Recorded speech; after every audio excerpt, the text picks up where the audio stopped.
Breaking.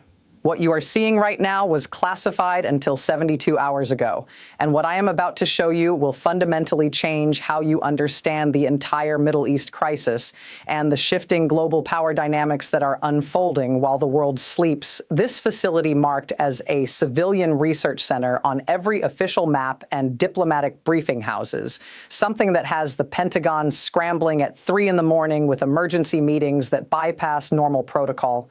And what I am holding in my hands right now explains why Donald Trump went from threatening total destruction of Iran to begging China for military assistance in less than 48 hours, a reversal so dramatic it stunned even seasoned diplomatic observers who thought they had seen everything in this administration. I need you to stop scrolling and listen very carefully, because in the next 20 minutes, I am going to show you evidence that Iran military capability is not just surviving the alleged 90% destruction that has been reported across mainstream media. It is evolving in ways that threaten to reshape global power dynamics and challenge American military hegemony in the region. Not theories, not speculation, not anonymous internet rumors, but hard satellite imagery obtained from commercial providers, leaked Defense Intelligence Agency assessments that I have personally verified, and testimony from sources inside the regime who risked execution and the safety of their families to get this information to the outside world. But before we dive into the evidence, I need you to do something important. Drop a comment right now if you have ever felt like the news is not telling you the whole story. If you have ever sensed that there is something bigger happening behind the headlines. I read every single comment and I respond to as many as I can, because this is a conversation, not a broadcast. And if you have not subscribed yet, hit that button now, because this video is already being flagged by automated systems, and I genuinely do not know how long it will remain accessible to you. Let us start with what we can verify with absolute certainty using open source intelligence and documented facts.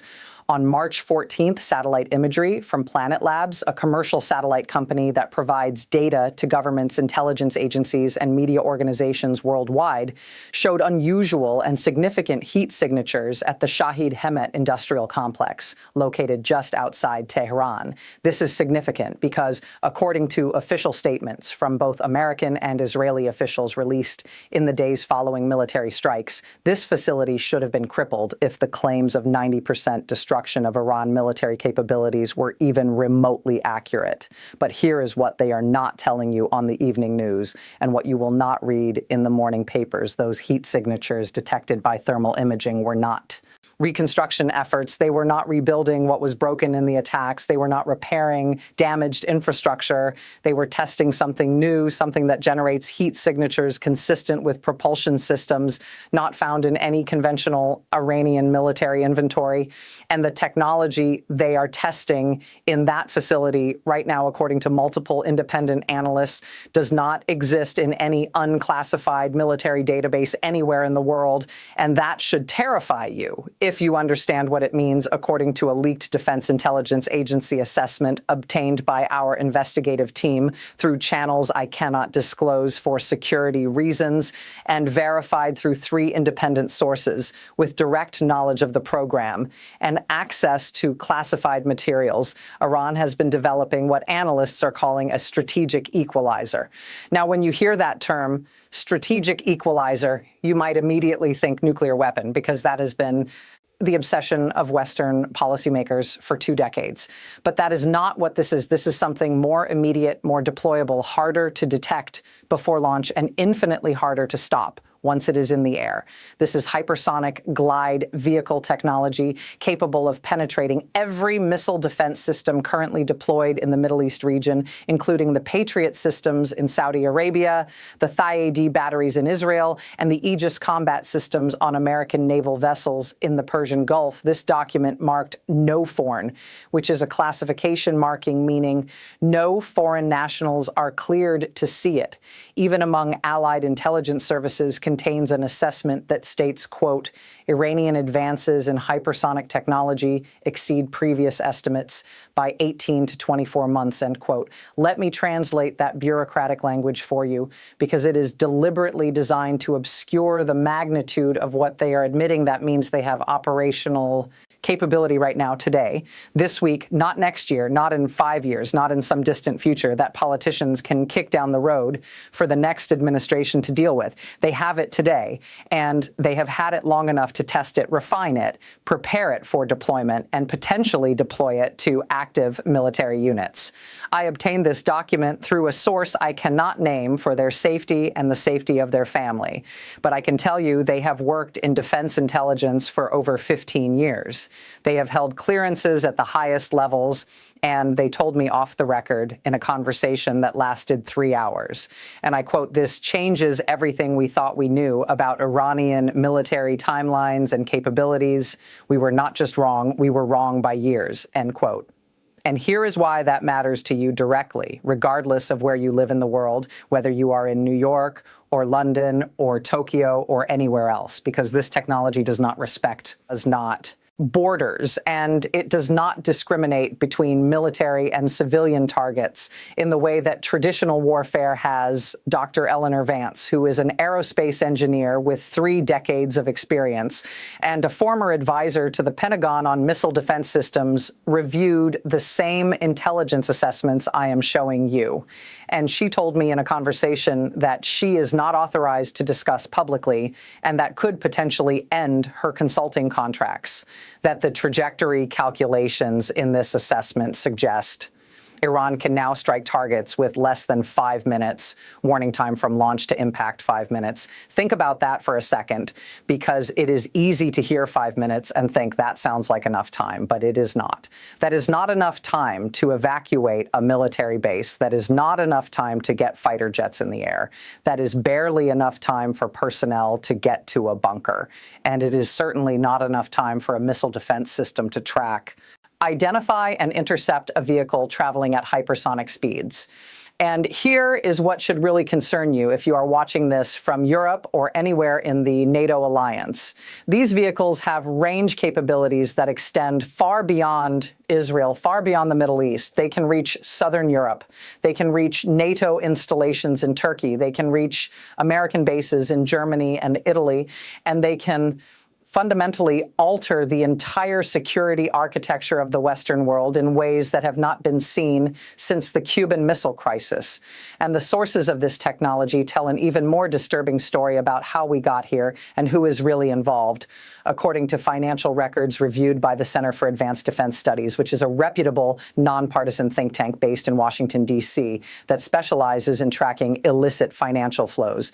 Iranian front companies have been purchasing dual-use components from Chinese manufacturers. Now, dual use is a technical term that means technology that has legitimate civilian applications, but can be adapted for military purposes, things like advanced ceramics for heat resistance, guidance systems, components for precision navigation, and heat-resistant materials for propulsion systems, but they were not buying these directly from Beijing.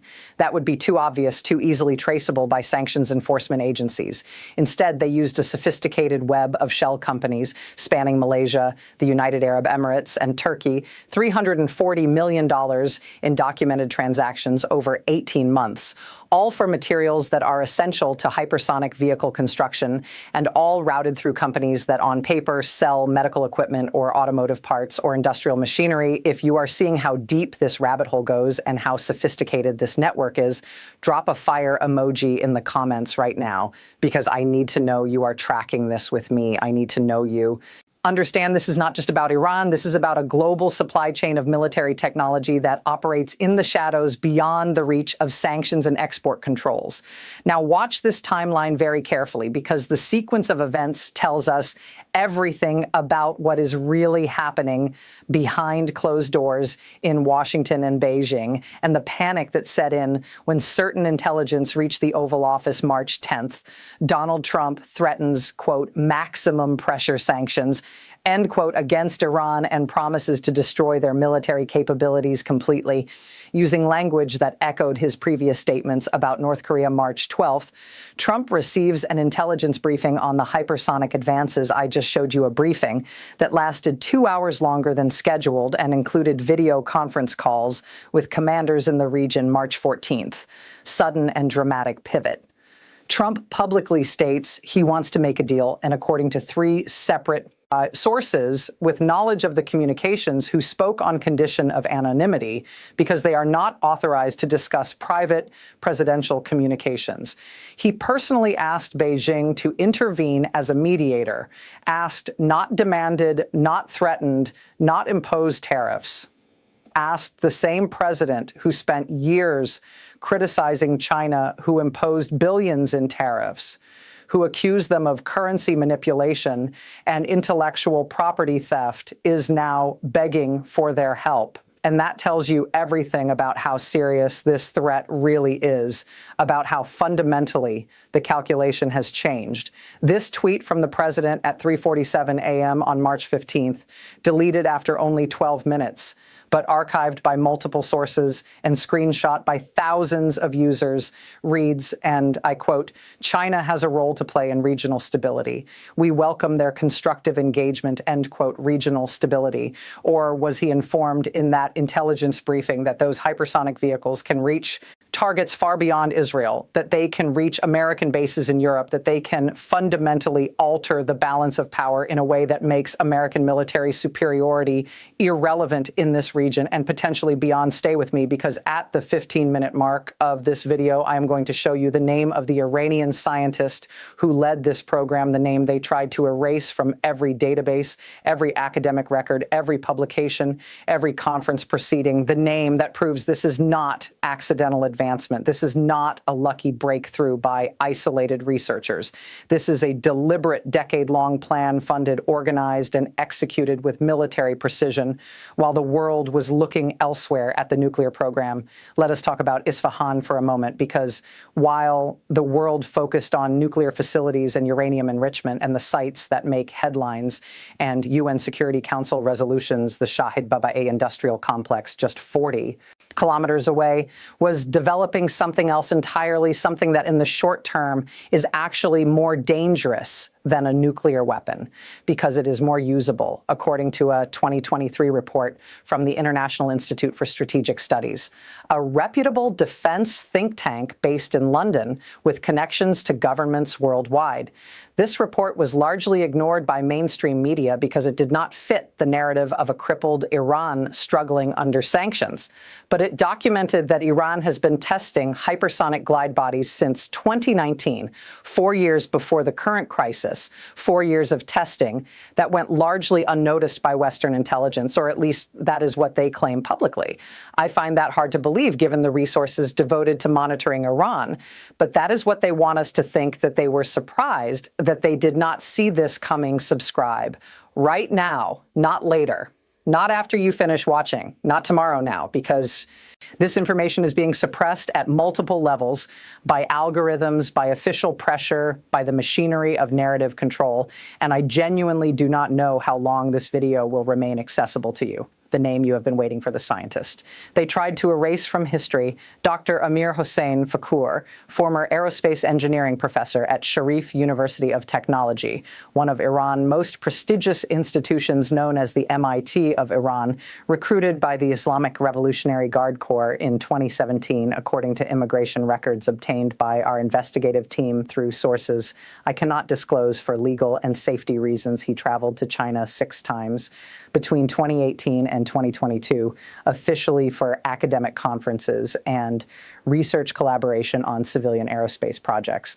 But conference attendees do not typically meet with executives from state-owned defense contractors in Shenzhen. They do not typically visit facilities that do not appear on any university partnership lists or academic exchange programs, and they certainly do not return with funding that allows them to quadruple their research team size in 18 months while publishing nothing in academic journals. Here is the pattern they do not want you to see, because once you see it, you cannot unsee it. And you understand this was never accidental. It was always planned. 2018, initial contact and technology transfer agreements disguised as academic exchange programs with Chinese technical universities.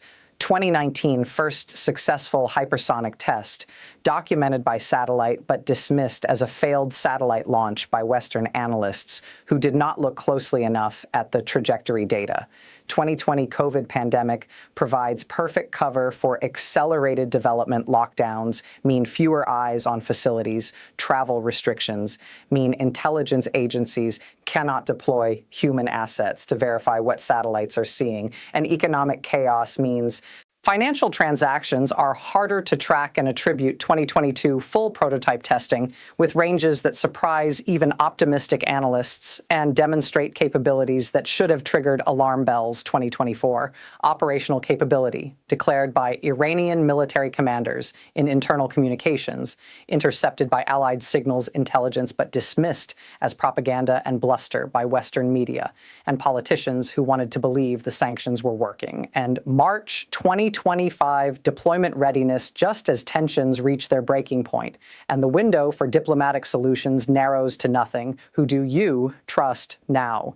The officials who told you Iran was contained, the analysts who said their military was crippled beyond recovery, the politicians who promised you this region was under control and the threat was managed, or the documents that prove otherwise, the satellite imagery that shows activity, the financial records that show funding, the immigration records that show travel, the intercepted communications that show intent. Comment below. I need to know where you stand. I need to know if you are waking up to what is really happening, or if you still believe the official narrative that everything is under control.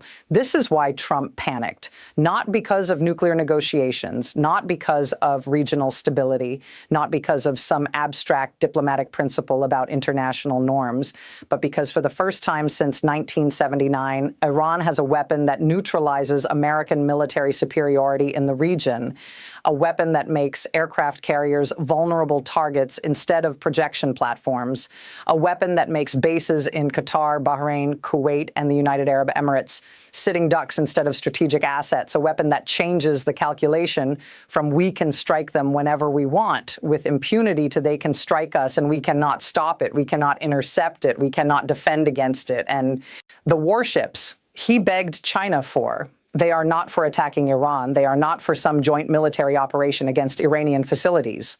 They are for containment to create a naval cordon that might give enough early warning to detect a launch in time to evacuate personnel.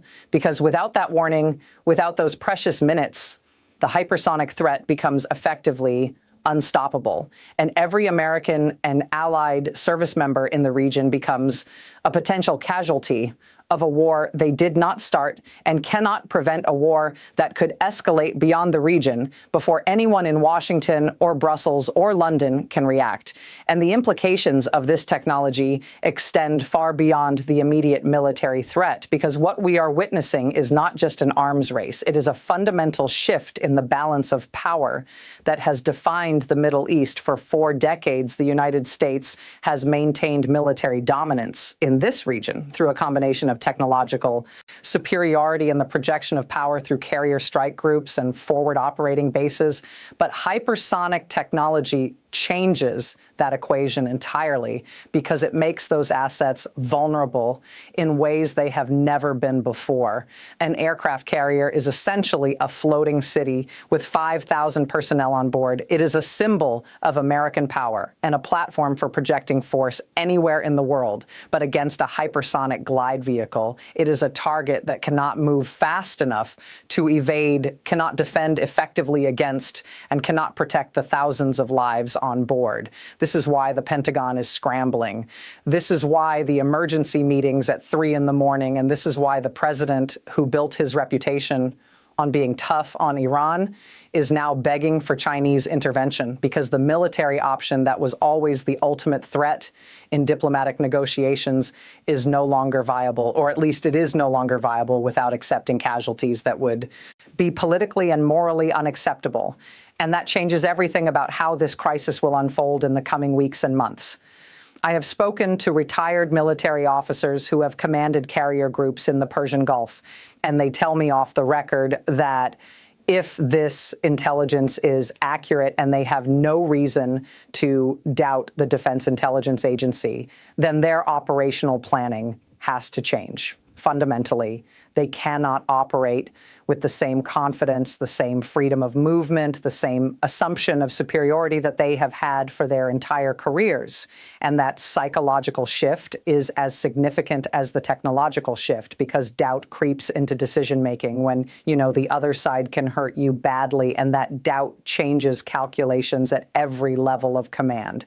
And what about the economic implications? Because that is where this gets really interesting and really dangerous for the global economy. The Strait of Hormuz is the choke point through which 20% of the world oil supply passes every day. It is already a volatile region. But if Iran has weapons that can hold American military assets at risk, then the implicit guarantee of American protection that has kept shipping lanes open for decades becomes questionable if shipping companies, insurance underwriters, and energy markets lose confidence in American ability to protect the strait. Then oil prices do not just go up, they spike. They spike in ways that make previous energy crises look manageable, and that affects every aspect of the global economy, from transportation to manufacturing to heating homes in winter. And that economic threat is why China is listening to Trump begging, because China imports vast quantities of oil through the Strait of Hormuz, and they have a vested interest in stability, but they also have a vested interest in seeing American power diminished. And they are walking a very fine line between those two interests right now, and the European allies are caught in the middle of this because they depend on the same oil supplies. They depend on American security guarantees. And they are now realizing that those guarantees may not be worth what they thought they were worth. And that realization is causing panic in Brussels and Berlin and Paris that is not visible in public statements, but is very real in private communications. I have sources in European diplomatic circles who tell me that the assessments they are receiving from their own intelligence services match what I am showing you today, and that there is a growing gap between what they know privately and what they are saying publicly, because they do not want to panic markets. They do not want to admit that the security architecture they have relied on for generations is crumbling, and they do not know what to do about it, because there is no quick fix for this. There is no missile defense system that can be deployed in weeks. There is no diplomatic agreement that can make this technology disappear. And there is no military strike that can eliminate the knowledge and expertise that Iran has developed. And that brings us to the question of what happens next, because that is what really matters for you. Watching this, for your investments, for your security, for your future. And the honest answer is that nobody knows for certain. But we can see the possibilities, and they range from bad to worse. The best case scenario is that this becomes a new deterrent relationship, like the Cold War, where both sides have weapons that can destroy each other, and therefore neither side uses them, but that requires rational actors, stable command and control and communication channels that do not exist right now between Washington and Tehran. The worst case scenario is a miscalculation, a provocation that escalates faster than diplomacy can control. Because when you only have 5 minutes warning time, there is no time for phone calls between capitals, no time for ambassadors to meet, no time for the United Nations to convene. There is only time for reaction. And reaction in the fog of war is often wrong. And that is why I am making this video, because you need to understand what is happening. You need to understand that the world is changing in fundamental ways that are not being explained to you in the news. And you need to be prepared for a future where the assumptions we have all made about American power, global stability, and the rules of international order may no longer apply. And that preparation starts with knowledge, with understanding, with seeing through the official narratives to the reality underneath. And that is what I am trying to give you here today. Not fear, not panic, but clarity about a situation that is being obscured by political spin and diplomatic language. And I will keep doing this work as long as I can, as long as the platforms allow it, as long as you keep watching and sharing and supporting this channel, because this is too important to leave to the official sources who have been wrong before and will be wrong again. And you deserve better than that. You deserve the truth, even when it is uncomfortable, even when it challenges what you want to believe, and even when it forces you to confront realities that are difficult to accept. But that is what journalism is supposed to do. That is what this channel is committed to doing. And that is what I am asking you to support with your subscription, your engagement, and your willingness to share this information with others who need to see it before it disappears. You now know what they tried to hide. You see why the narrative shifted overnight from maximum pressure to desperate negotiation. And you understand that this conflict is not about what happened yesterday. It is not about revenge for past attacks. It is about what is coming tomorrow. What would you do if you were in command right now, faced with this intelligence and these capabilities and the knowledge that every option is bad? Who do you trust to tell you the truth about this situation? The same officials who got it wrong for years, who assured you sanctions were working, who told you the military option was viable, or independent journalists, risking everything to bring you verified facts that challenge the official story. Will you share this video before it disappears, before the algorithms suppress it, before the truth gets buried under official statements and diplomatic language and managed narratives? Drop your answers in the comments below. Subscribe for updates as this situation develops, because I will keep reporting as long as I can, and stay vigilant, because the world is changing faster than they want you to know. And the truth is becoming harder to find.